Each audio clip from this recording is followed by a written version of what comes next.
এই ওষুধটাই এখন কি হয়েছে যে আপনি বানাচ্ছেন, কিন্তু এই ওষুধটা প্যাকেজিংটা আপনি এমন ভাবে করছেন যে ওই প্যাকেজিং এ বাতাস ঢুকে যাচ্ছে, সো প্রোডাক্টে বাতাস লাগতেছে। এখন লাগতেছে বলতে কতটুকু লাগতেছে, আমরা কতটুকু অ্যাকসেপ্ট করব, স্ট্যাটের কথা এখানেই আসে যে পি ভ্যালু, যেটা যে কতটুকু পর্যন্ত আমরা অ্যাকসেপ্ট করতে পারি।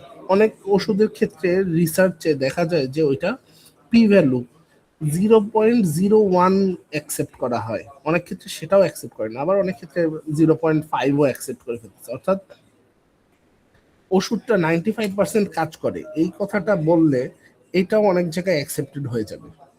কেন? ধরেন ওষুধটা আসলে গরুর ওষুধ, গরুর ওষুধ 95% কাজ করে, আমি এতেই তো খুশি হব, আমার সমস্যা নেই। কিন্তু মানুষের ওষুধ সেটা যদি 100% কাজ না করে, তাহলে আমার জন্য এটা খুবই সমস্যা, আমরা ওইটা অ্যাকসেপ্ট করতে পারবো না।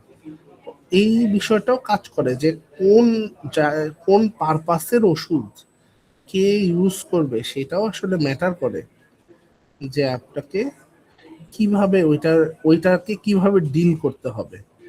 কারণ কি, যে ওই যে বললাম, হিউম্যানের ওষুধ যদি হয় তাহলে ওইটাকে আপনার অলমোস্ট 100% অ্যাকুরেট ধরে কাজ করতে হবে, অ্যাকুরেট বানাইতেই হবে। কিন্তু যদি ওইটা অ্যানিমাল ভেটেরিনারি মেডিসিন হয়, ওই ক্ষেত্রে আমরা কিছুটা স্ল্যাক পাই যে আসলে ঠিক আছে, একটু ফাঁকি ঝুঁকি মারা যেতে পারে।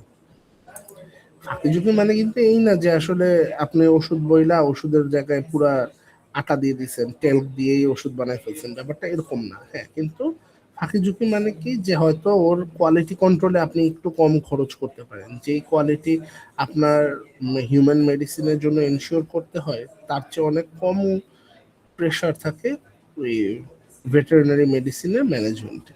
এটাই বুঝাচ্ছে। হ্যাঁ, আচ্ছা, এরপরে আমরা অ্যাক্সিলারেটেড স্ট্যাবিলিটি স্টাডিজে কি দেখি, আসলে আমরা এখানে মূলত ফার্স্ট স্টেপ যেটা, সেটা হলো যে স্যাম্পল সিলেকশন, যে আমরা কি স্যাম্পল রাখবো, কি প্যাকেজিং এ রাখবো। ধরেন আপনার একটা ট্যাবলেট আছে, সেই ট্যাবলেটটা আপনি হলো ইসের মধ্যে বিক্রি করেন, বোতলে ভরে বিক্রি করেন। এখন এইটা ভিটামিন ট্যাবলেট গুলো বোতলে ভরে বিক্রি করে না, আপনি সেটার মধ্যে ভরে বিক্রি করেন। এখন আপনার যখন টেস্ট করবেন, আপনি কি ওইটা ওই যে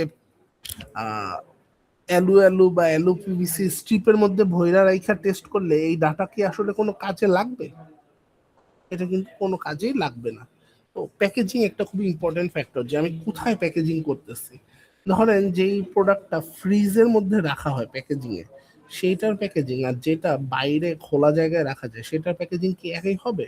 অবশ্যই না। দুই জায়গায় আমাকে কিন্তু সেপারেট দুটো কন্ডিশন কনসিডার করতেই হবে, এটা কোনো অপশন আমাদের হাতে নাই।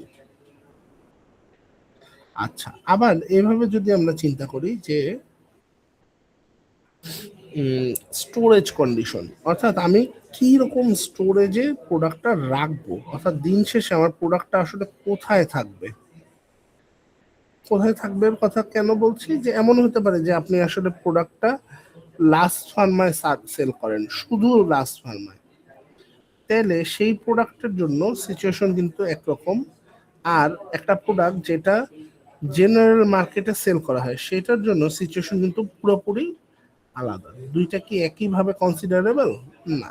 আবার যদি এরকম হয় যে হ্যাঁ, আপনার একটা প্রোডাক্ট আছে, আপনি এই প্রোডাক্টটা শুধুমাত্র কি বলেন যে আইসিইউতে ইউজ করা হয়, হুম, এবং আপনি স্পেসিফিক একটা কোম্পানির আইসিইউতেই শুধু এই প্রোডাক্টটা সাপ্লাই দেন, অন্য কোথাও দেন না, তাহলে সেই ক্ষেত্রে আমাকে কিন্তু আসলে চিন্তা করতে হবে এই প্রোডাক্টটা বেশি দিন স্টোরেজে পড়ে থাকবে না। আপনি বানাবেনই না ওইভাবে যে এই প্রোডাক্ট বেশি দিন স্টোরেজে পড়ে থাকে, কারণ যেহেতু আপনি জানেন যে এই প্রোডাক্টটা কোন স্টোরেজে ইউজ হবে, কোথায় ইউজ হবে, সেটার উপর অনেক কিছু ম্যাটার করে যে আমি কি স্টোরেজে চেক করব।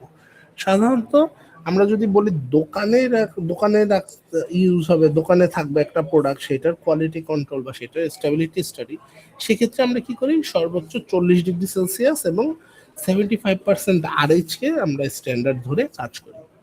ডিউরেশন কি, ওই যে আমরা বলতেছিলাম যে আমার প্রোডাক্টটা 1 বছর শেলফে ভালো থাকে, এটার প্রমাণ কি? এটা প্রমাণ হলো আমাকে 1 বছর শেলফে প্রোডাক্টটা রেখে দেখাইতে হবে, অথবা এই যে অ্যাক্সিলারেটেড স্টাডি করতে হবে। সাধারণত অ্যাক্সিলারেটেড স্টাডি 6 মাস করা হয়, টেস্টিং প্যারামিটার কি কি টেস্ট পরবর্তীতে করা হবে সেটার একটা লিস্ট, এবং লাস্টলি যে অ্যানালাইসিস, অর্থাৎ আমি লাস্টে কি দেখবো, আমি দেখবো যে ডিগ্রেডেশন কেমন হচ্ছে, এবং আমার আরেকটা কি যে শেলফ লাইফ এক্সট্রাপোলেশন, অর্থাৎ সেখান থেকে আমি বলবো যে কত পার্সেন্ট এই অবস্থায় এক্সট্রা এই নষ্ট হয়েছে। সো এইখান থেকে আমি বুঝবো যে আমার প্রোডাক্টটার শেলফ লাইফ কত লেখা যাবে।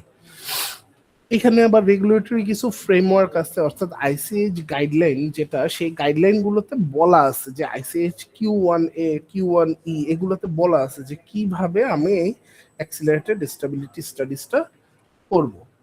অ্যাডভান্টেজ যদি আপনি বলেন, অ্যাডভান্টেজ কি যে আমার শেলফ লাইফ প্রেডিক্ট করা যায়, এটা খরচ অনেক কমায়, এবং ফর্মুলেশনে কোনো ভেজাল সমস্যা আছে কিনা সেটাও খুব কুইকলি আইডেন্টিফাই করা যায়, যেটা আমি নর্মালি কি হতো যে 6 মাস 1 বছর পরে আইডেন্টিফাই করতাম, সেটা আমি অ্যাক্সিলারেটেড স্টেবিলিটি স্টাডি করে 6 মাসে পেয়ে যাচ্ছি। হয়তো ওইটা মার্কেটে পড়ে থাকলে 1 বছর পরে আমি বুঝতে পারতাম যে প্রোডাক্টে কি সমস্যা হচ্ছে।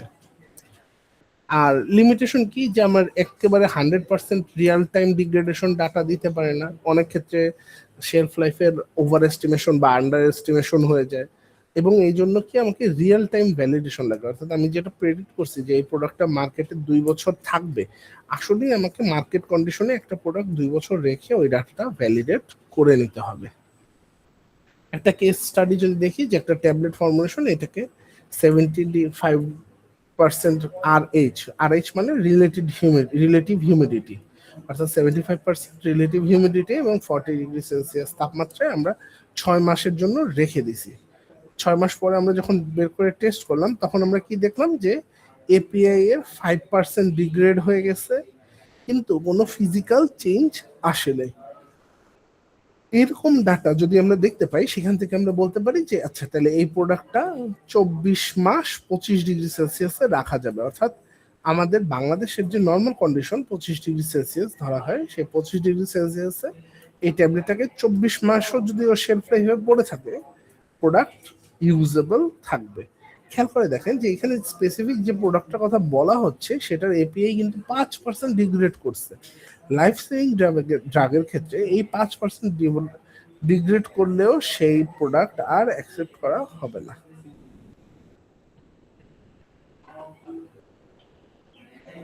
যাচ্ছে আর লাস্টে যে একটু কনক্লুশনের পয়েন্ট আছে যে এটা কি কেন রাখতেছে এই কথাগুলো শেষ। এই ছোট্ট চ্যাপ্টারটা থেকে একটু ছোট্ট একটা কোয়েশ্চেন মিডে থাকবে, সো একটু পড়ে আসবেন ভালো মতো মিডের জন্য। না পড়ে আসলে কি হবে যে কমন পড়বে না, তখন তো ভেজাল, তাই না? আচ্ছা, একটু কষ্ট করে সবাই একটু ক্যামেরাটা অন করেন, আমাদের একটা স্ক্রিনশট নিতে হবে, কারণ এই স্ক্রিনশটটা নিয়ে এরপরে বি সেকশনদেরকে আল্লাহ হাফেজ বলে দিব, তারপরে আমরা এ সেকশনের সাথে আরেকটু ফার্দার কন্টিনিউ করব।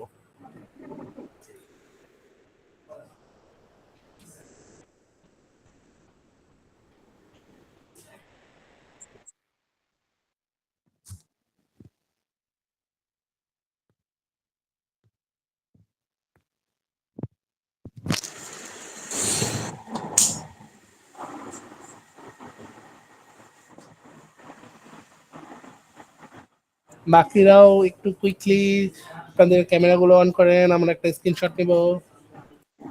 স্যার ক্যামেরা কিভাবে অন করব? তখন কি তো হিজাব পরে? হিজাবের ইস্যু থাকলে করা লাগবে না।